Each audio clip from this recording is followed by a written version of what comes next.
Instead of a motor, you actually get a frunk, which Chevy allows you to actually open it from a little button here under the touchpad, which allows the frunk to open up. And there's a surprisingly good amount of space underneath here. It's not very big, but it's also very deep. It kind of goes all the way down here. And Chevy says between the two trunks that you get with this vehicle, it's around 16 cubic feet of space. That is a little bit smaller than what you got on the old C7 Vette, but who cares when you have a vehicle that looks as sexy as this? Now, Corvettes have always been the poor man's alternative to a Ferrari. It's the American alternative. And now the car actually looks like a Ferrari from its very short snout. In fact, the entire front passenger compartment has been moved about 16.5 inches forward. These full LED headlights, as you can see, are standard. This particular one here is the new convertible version. So it's got a power retractable soft top. You have these LED headlights here. You have these really nice aggressive front air intakes. I love the black accents with this really bright sky blue exterior. It's just a gorgeous car that will continue to get a lot of stares wherever you take this thing. It's the car that quite literally broke the internet. It's pretty easy to see why. It's an absolutely stunning car in person. Now, as I said earlier,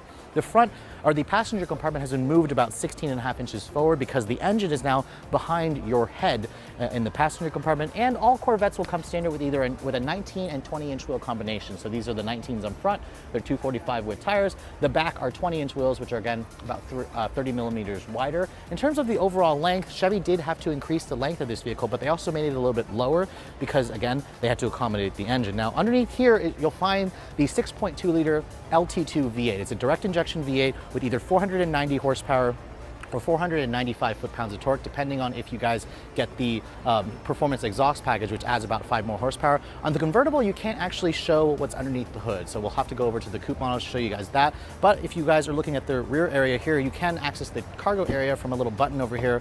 And this is the other half of the cargo capacity here. It's not quite as big, again, as the previous generation because there is a motor that is sharing this space, but between the two trunks, you should be able to still get a fairly good amount of cargo.